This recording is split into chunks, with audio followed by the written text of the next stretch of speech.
The first 30 minutes of the market can be the most explosive, only if you know how to trade it correctly. One of my favorite trading quotes is, amateurs open the market, professionals close it. The market is awesome all through the day, but market open can be very, very dangerous, especially for newbies, okay? So I want you to be safe. Most traders either lose money at the open or avoid it completely because they don't know how to handle the volatility.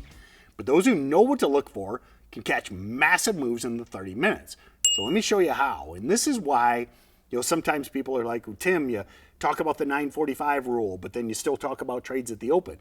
There's a difference between experienced traders and new traders, okay? Experienced know that these big moves that happen in the market open, they reverse quickly. So they take profits quickly. Buy in pre, sell in pre, you'll hear me say, okay? I'll talk about realistic goals at the open, all of these things. Because since the stocks move so much, you can't stick around because they also reverse. So the market open is really key to growing, small positions into big positions if you follow the rules, and you gotta follow them. Now, why is it so volatile? It's the most active, highest volume period of the day. If you go back and look at basically any trading day, look at the stocks that were in play that day. That first candle at 9:30 Eastern, 99.9999% of the time is going to be the highest volume candle of the day. So that creates opportunity, creates volatility, and that's what we want, okay? Now, if you're going to be trading into the market open, I strongly recommend having a pre-market prep checklist, okay? Identify the best setups before the bell rings. And this, again, these stocks that run right at the open almost always fail. But if you use a checklist, a worksheet, basically, that I share with a lot of traders that looks for what I call box checkers, it allows you to identify the best setups, map out the levels in advance with entries, exits, stop losses, and goals, and also know that you're trading a high probability setup. Doesn't mean every box checker works, but you want to be in the best opportunities. And that's all you can do in trading. You can't control whether you win or lose, but you always want to be putting yourself in the best scenario. It's like, I don't like using gambling analogies when it comes to trading, because I think if you're trading right, it's not like you're just throwing some money on black and spinning the roulette wheel and hoping. I think of trading more like poker, where if you've got a really good hand, you've got a full house, like maybe not a royal flush, which, you really push all the chips in, but you've got a really good hand, a full house. You look at that and you're like, okay, I got a high odds setup here, so I'm going to push my chips in. Now, if you're playing poker and you don't even have a pair, or you've got a pair of twos or something like that, well, you might put a little bit of money in, or you might just fold, because your odds of winning a poker hand with a pair of twos pretty low. I mean, everybody else has to have a pretty terrible hand. So that's the only kind of gambling analogy I like to use. Use the checklist to look for high volume, low float stocks with catalysts, with a past history of running, that former runner idea that we look at.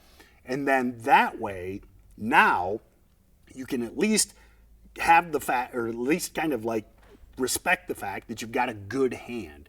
Now, someone might have a better hand and beat you in that round of poker, or maybe that stock will fail and you lose, but at least you've got a good hand before you push the chips in. So after you go through that checklist of looking for all of those things, next thing is we want to line that up with a repeatable pattern, okay? And there's a lot of different trade patterns that we trade. These are based on the chart. The chart is the ultimate arbiter of truth. If there's no pattern there, you don't have a high probability setup. So we look for a lot of them at the market open. First, one I love is that dip and rip pattern. So that's that stock that matches the criteria, ran up huge in pre, pulled at the market open, and attracted a bunch of short sellers. So what happens when that stock breaks the high of the day, we know that shorts sit there with their stop losses at the high of the day. And if you remember, shorts have to buy to cover. So what that creates is all the breakout buyers come in, all the short sellers are buying to close their position, which creates just this onrush of buying. You'll see it on the level too. It's like stacked on the bid, okay? And that creates that big move to the upside. The other pattern we love to see are what we call a gap and go. This is a great pattern because it's a day two continuation pattern. Like if you can get a day two continuation play, great probability that that stock is going to continue. So that's that gap and go we look for. So that's that stock that's trended the previous day, trended up through the day, then closes strong day one, and then gaps and continues to trade high volume into day two. What that's showing you is that this isn't what we call a one and done. A one and done is just that chart that gaps up, dies the same day. The more you can get these day two, day three moves, man, if you can, they're not there every day, but the probability of success is incredible on those because now you've got a whole new round of buyers, you've got a sustained move, great risk to reward. Then the other one we love at the market open, a little after, kind of post 945, those stocks that ran up at the open, then kind of started chopping sideways, dipped a little bit, and reclaimed VWAP.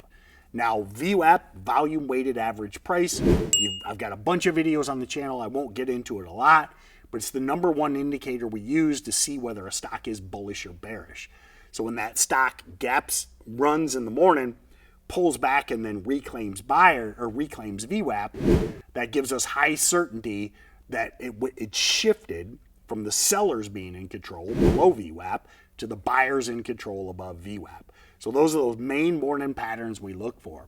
The other thing we always want to be cognizant of is recognizing fake breakouts, okay? And that is signs that a stock isn't strong enough to hold after the market close, or after the market opens, sorry. So big things we look for, fading volume on the 5-minute chart. So hopefully you're all using 5-minute candles. When you're looking at the 5-minute candles, and even if it's holding up or even trending up, if the volume continues to drop, odds are the bottom's going to fall out. Now, if there's sustained volume or even building volume, that gives you confidence to stay in the trade.